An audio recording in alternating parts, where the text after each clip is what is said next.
who wasn't afraid of this guy? And it was Muhammad Kisi, who played Tong Po in Kickboxer. Jean-Claude Van Damme dancing with Muhammad Kisi. If you Google it, put on your. I had Marty Cove, who played Sensei John Kreese. You have to go all in and do the things that you want to do and succeed and fail because you don't want to die with regrets. People may recognize him. He played Dennis de Guzman in Cobra Kai and also Karate Kid 3.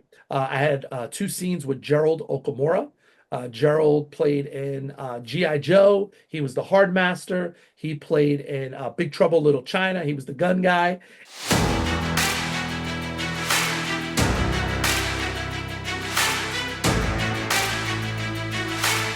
Today we have here Grandmaster Jose Torres from the United States. Oh, good to see you, man. Good to see you too, brother. Thank you so much for having me on the show. I really, really appreciate it. Well, we met for the first time in Atlantic City last year, I believe. Then we met in Spain, then Atlantic City again. But I had been aware of you through our common traditional background because you're a 9-degree black belt in Tang Soo Do, is right?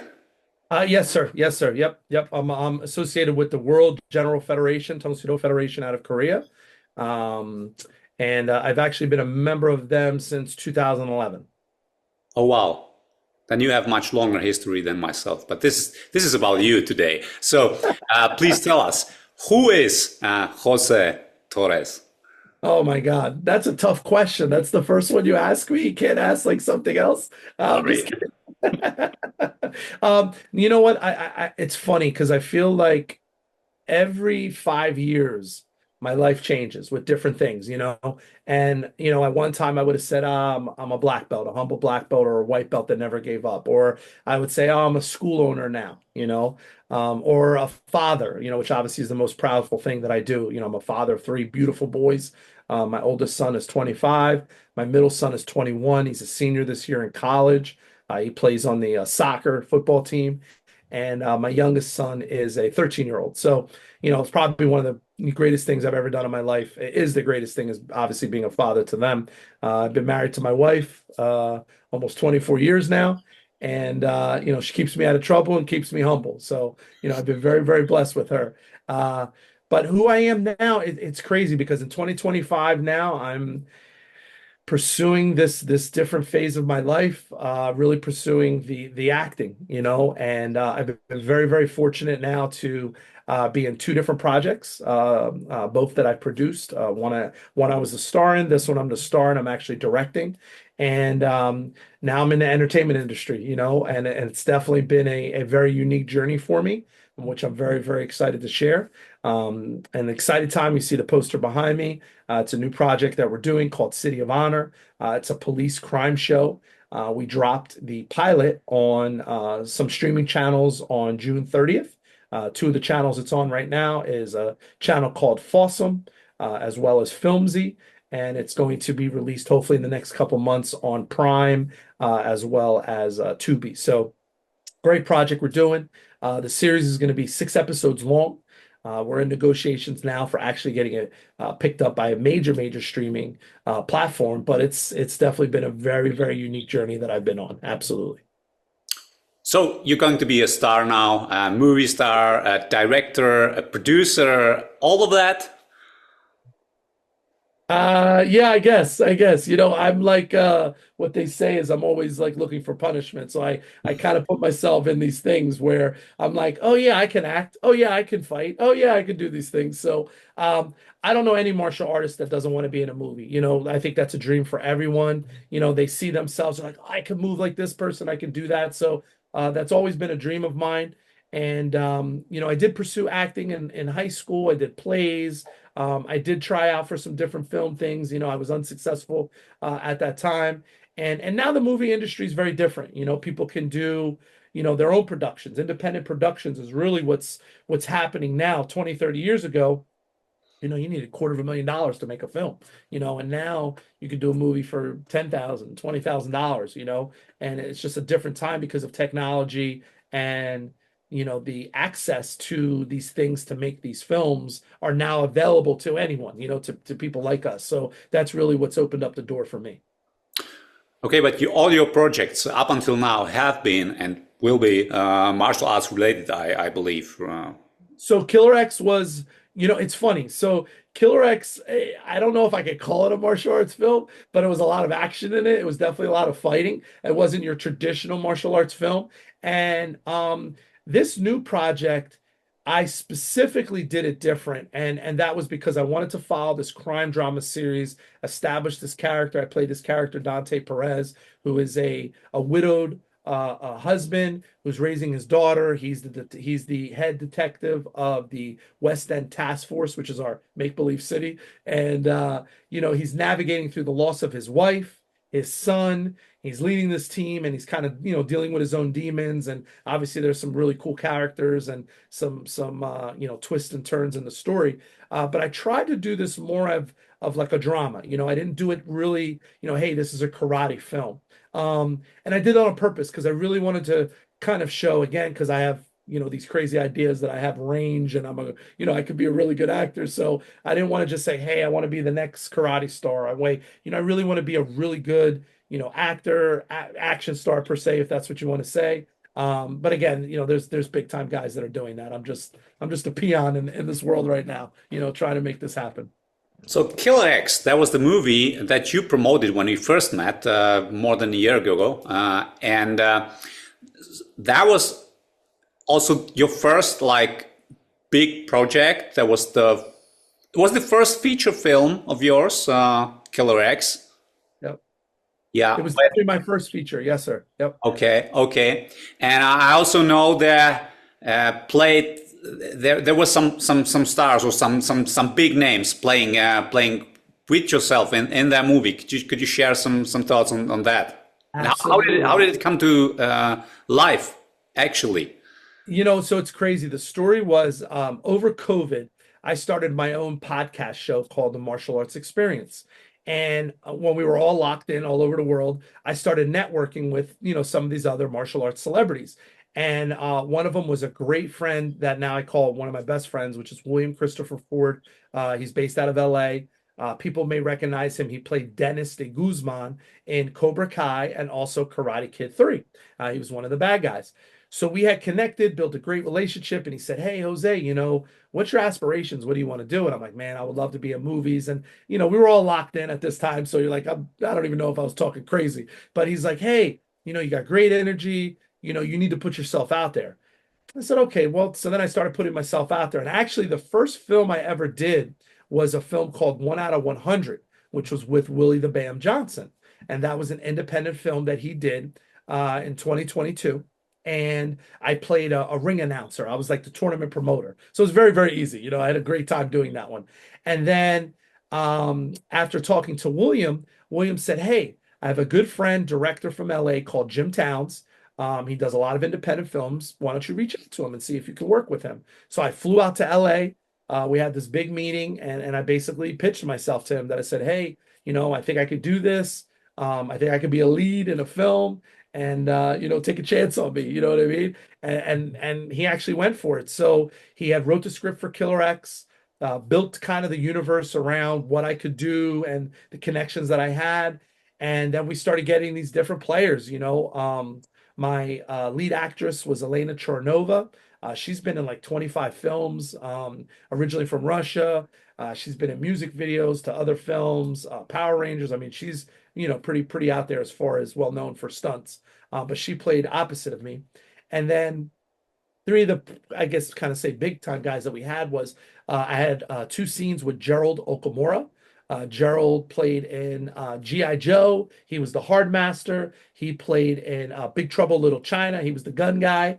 And, he has like an iconic following. He's known as the man of many weapons. Great guy. Sorry, but Ninja Academy.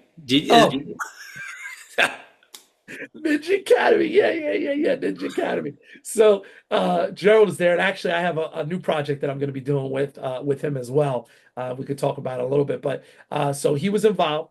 William Ford was involved. He played one of the main antagonists, Joe Gondo, the swordsman. And then I got to be with one of my legends, a kid growing up. I mean, who wasn't afraid of this guy? And it was Muhammad Kisi, who played Tong Po in Kickboxer.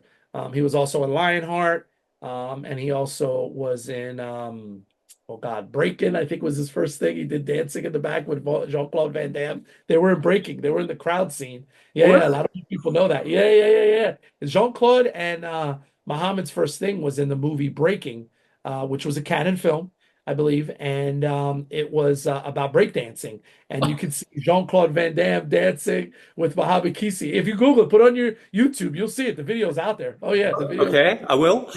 Yeah. So, but Muhammad was such a gentleman, a superstar to work with. I learned so much from him. I have to be honest with you. To have him on set, he flew in from Morocco. I mean, just a great human being. And he did so much for me. We got to fight. We had a great fight scene together. I mean, who doesn't want to fight Tong Po? So I got to fight Tong Po, which was crazy, my first film. And we built a great relationship. We talk, probably, every week or so. And he actually gave me the moniker, which is hilarious, which now this thing is kind of building. He says, Jose, brother, you need an acronym. You need a title that people can follow you. And I go, oh, well, I'm known as Jose, Master Jose Torres. He goes, nah.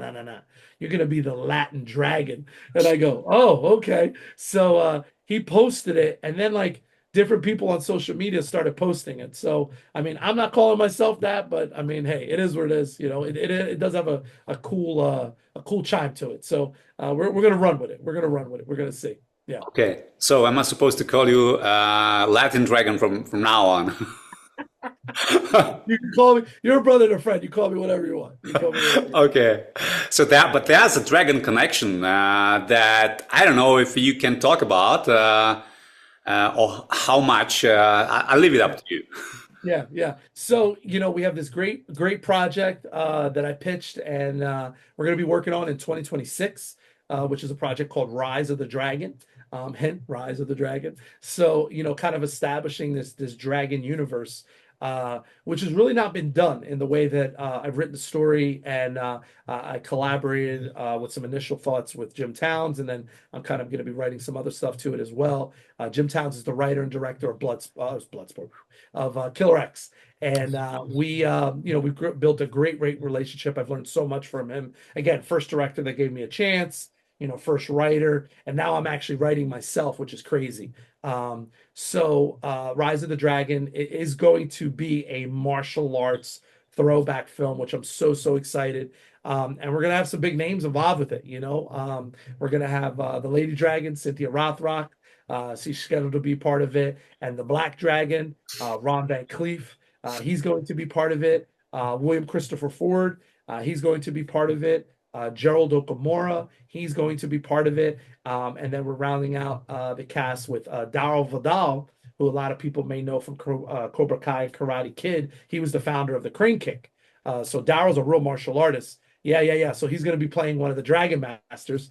And then a legend, a good friend of mine, Vince Murdaco, has been assigned to the project. And Vince played, oh my God, and I forget the name of the character, but he played in Kickboxer 2.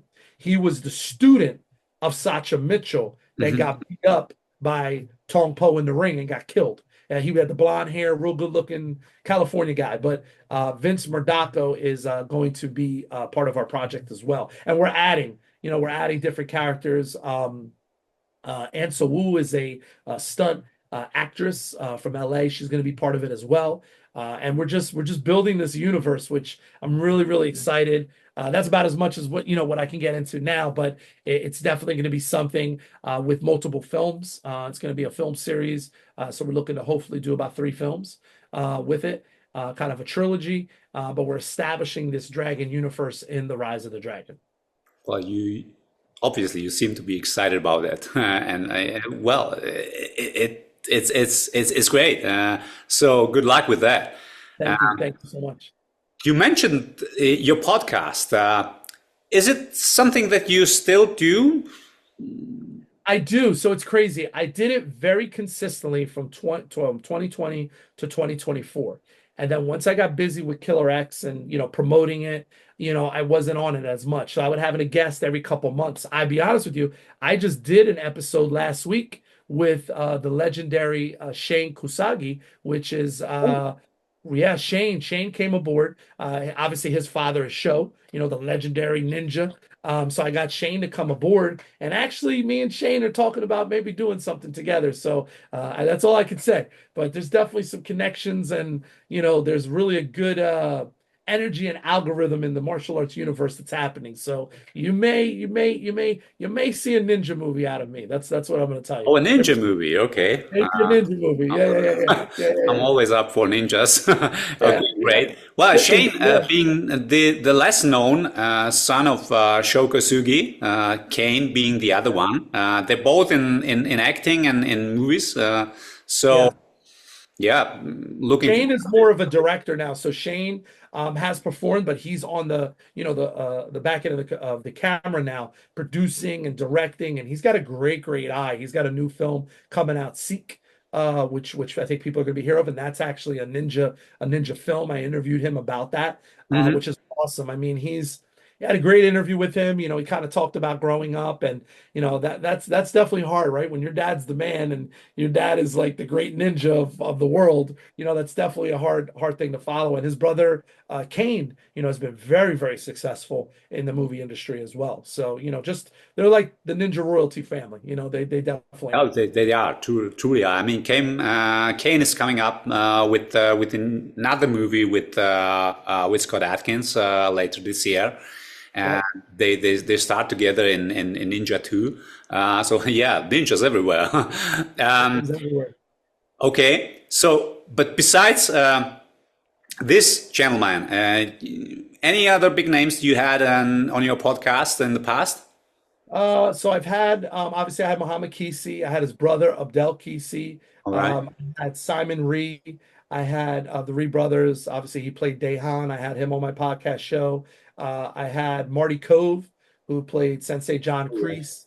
I had Ron Thomas, who played Bobby on Cobra Kai and Karate Kid. I've had Silvio Simac on the show.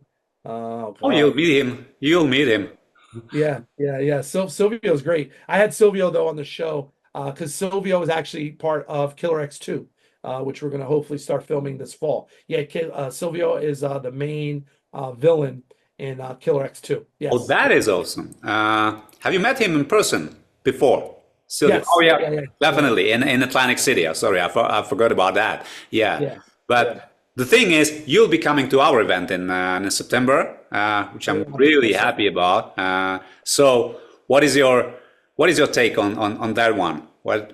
Listen, first of all, I want to thank you and for your followers and the event that you're doing. Knights of Bushido, that is a huge undertaking, and what you're trying to do in the Czech Republic does not go unnoticed. And again, congratulations to you, because I know how hard it is to run an event. I'm honored. Honestly, I've never been to the Czech Republic. I know we've talked for years about, potentially trying to do stuff. So to be able to come to the Czech Republic and be honored at that event and support your event, honestly means the world to me. So I'm very, very excited. And again, you have, again, Silvio and Cynthia and Keith Cook and Keith Vitale. You have all these people coming in and, and myself, so I'm really, really excited to participate in this event. Help promote it, be part of it, again, whatever I can do. I want this event to be very, very successful for you. And I think people need to, understand the amount of work that you put in, as a promoter and what you're trying to do. You're really trying to level up the martial arts exposure in your country, and you're bringing in these different actors and celebrities. And, that does not go unnoticed. What you're trying to do is truly amazing. Oh, thank you. I really appreciate it. Absolutely. Because, especially from you, because you have done these kind of events before. Besides being in the movies now, besides having your own martial arts studio, very successful, promoting tournaments, martial arts tournaments, you also got involved with these kind of events, and you still do. You do also a Hall of Fame event in the United States, right? Memorial Day weekend, yeah. So it's called the Martial Arts Legacy Awards. That was actually a rebranded event because I have my own association called the North American Federation of Martial Arts. NAFMA is the acronym. It's been around for 20 years. Actually, this year, or this coming year, 2026 of May, is going to be the 20-year anniversary for the federation and the national tournament that we put on. So we're very, very excited. And we originally started the NAFMA Hall of Fame. We ran that for about 10 to 12 years, and then we took a hiatus from it. It was a big boom mid-2000s. I felt like there were a lot of events happening, and, I was kind of butting heads with a lot, not butting heads, but scheduling, it was hard. So I kind of took a step back from it, and we just ran the tournament. I built the tournament. I mean, now we have, close to 450 competitors. I mean, it's a great, great event.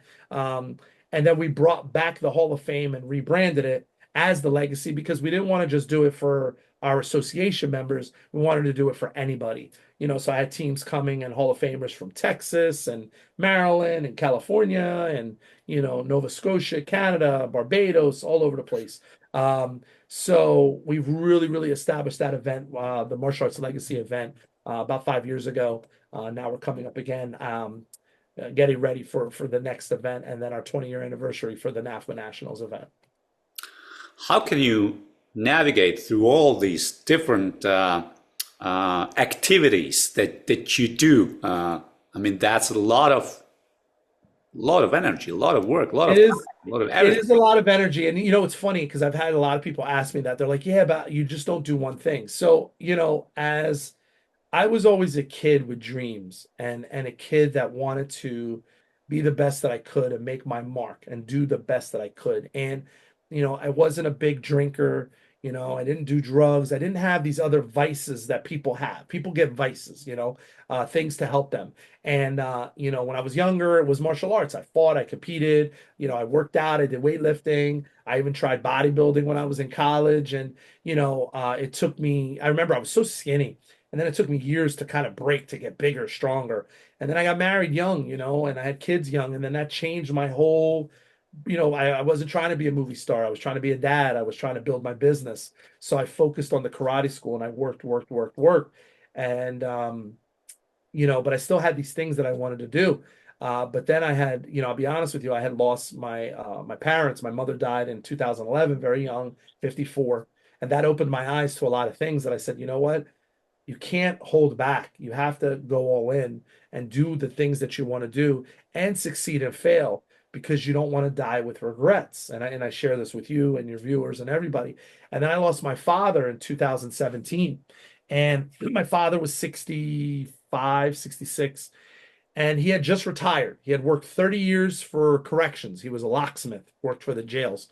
Great, great career, made a lot of money, had a great pension he was looking forward to. When he retired, he got sick and he got cancer. And within a year after he retired, he passed away. And I learned a lot, and that broke me. I'll be honest with you. The loss of my mom and dad really, really broke me. I was heavier. I wasn't eating right. That was before the movie stuff. That was before everything. And I learned a lot by going through that with my father, because my father, as his last days, he's talking about regrets. And he was dealing with a lot of emotional things and a lot of demons. And I said, I do not want to do that. I do not want to deal with regrets and not telling people I love them and not, going after what I wanted. So I use that energy and I go all in. And that's sometimes my biggest fault, is that, Jan, you could call me and say, Jose, I want to do something in the Czech Republic. Give me 24 hours. I'm going to get a game plan. I'm going to map it out. I'm going to say, hey, this is what I suggest. And that's just the way that my mind thinks now. Right. And I go all in. And some of it may be, I'll talk about adult ADHD and, attention deficit, where it's like I'm always moving. I have to be stimulated to stay focused, because if I'm not stimulated, then I'll get depressed, or then I'll eat, or then I'll do, there's other things hurtful, to your body. So I involve myself with these other activities to sometimes, actually, the selfish is to keep me out of trouble, keep me out of trouble. So I, go all into this thing and I focus, I accomplish this task, boom, and then I move to the next thing, boom, and then I move to the next thing. And that keeps me wired pretty well. Might not be for everybody, but that's what works for me. And that's why I do these other events. And now in 2025, I found a way that I could be a school owner and promoted a martial arts tournament. That fits. That fits. From the martial arts tournament, I can now promote a Hall of Fame event or an expo because that fits. That fits in the same mold. Then, well, let me do this acting thing. That doesn't necessarily click, but my networking and people that I work with and all these relationships that I've started from the karate school to now fits together. That's why I think we're seeing the success or the exposure, positive exposure that is happening to me on this journey, is because it didn't just happen overnight. I've been building these relationships for over 25, 30 years. I mean, I've been in martial arts for over 40, oh God, when did I start? 44 years ago, 43 years ago. I mean, it's a long time, you know. A lot of these guys I remember, even some of the celebrities, I remember seeing them compete when I was younger. Like, you know, I remember, but I was a little kid at that time, you know, but I competed. And, you know, that's what basically keeps me motivated now. And that's why I'm able to do the craziness that I do. So would you say all those previous experiences in your life, be it of course, martial arts, also the competition years, being a teacher, being a father, led you to this point where you can utilize all this and potentially be the next big thing? You know what? I will, because I'm going to tell you, being a father as a man, you learn how to deal with your emotions, right? Because now you are the role model for your family, for your kids, whether you have a son or a daughter. But being a father and a man to other young men, you have to set that example, right? You have to learn how to love. And, you know, I felt growing up, that older generation, and even probably same with you, our families were not like so loving and, you know, like the way that it is now in 2025. It's totally different than when we were growing up, you know? And that's what I'll say. You know, I came from a very strict, you know, my father was very strict. You know, my mother was loving and was my biggest cheerleader, but she was strict too. But they pushed me, you know, they pushed and they said, hey, you can do whatever. But my father was not very big on like, you know, hey, I'm so proud of you. I love you, all these different things. He would tell other people that, right? Like he would talk about me to other people, but he never told me that. And that was something that I had to deal with as I was growing up and as he was, you know, kind of, you know, in his twilight passing. So, you know, learning how to love, learning how to care, learning how to express yourself is something that I take as being a father, and I implement that in what I'm trying to do in this acting, producing, because I'm real with people, you know. I set expectations. I try to exceed expectations, but I set them. And I think that, you know, I had to do that, Jan, for City of Honor specifically. I was a first-time director. So I had to sell myself to these actors who were like, who the hell is Jose Torres? And he doesn't know how to direct, you know, but they believed in me because I sold them the story. I believed in this story that I wrote, and they became all in. And now I want to tell you, the City of Honor family, oh my God, like I could have not been blessed with a better cast to direct and have as my first experience. Like they are great human beings, great actors and actresses. My production company that I work with, Bold Media, Bill and Darren, they were the assistant director and cinematographer, and originally they were going to be the regular director. And I had pitched to them, hey, I want to direct this thing. And they embraced me and they said, hey, you wrote the story, we think you can lead us. You know, they allowed me to be the captain of the ship. And that's very powerful because a lot of people don't give that type of chance at all. You know what I mean? Not like that. They're like, oh, you don't know what you're doing. And I think that when people, like I told you off record there when we talked, when people see City of Honor and they watch it from the beginning to the end, and it's only a 55-minute episode pilot, people are going to see the level of professionalism. They're going to see the quality in the video. I'm very, very proud of the work that I did for my first episode directing, and I'm very proud of the effort of all the actors. I mean, I think in my heart, it has unbelievable potential. Unbelievable. Like it would not be surprising if you and I talk 2 years down the road and we're in season 3 because this thing is a major, major hit. That's how much I believe in it. And obviously we have to talk about things, right, to make them manifest and happen. So that's what I believe in this project, 1,000%. I think it's that good. I think it's absolutely that good. Yep. Okay. I will watch it later on.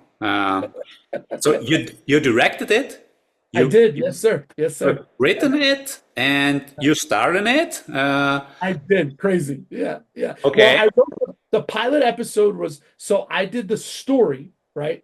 And then I gave it to my partner, Jim Towns in LA, because he's a professional script writer. So then he took the story, put it into a screenplay. Okay, That was what he did. And then I did inserts. So like different scenes I inserted in the pilot. For episode 2 and moving forward, I'm writing a lot more. You know what I mean? I'm writing a lot more. So he kind of did the basis, and then now I'm kind of writing it. And then, some of the episodes I'm probably just going to write myself. Okay. So what's the next step with this project now? Because you just released the pilot. The pilot right now is available on Fawsome platform, Filmsy platform, and it is supposed to, well, it will. We just don't have the hard date yet. It's coming out on Prime and Tubi.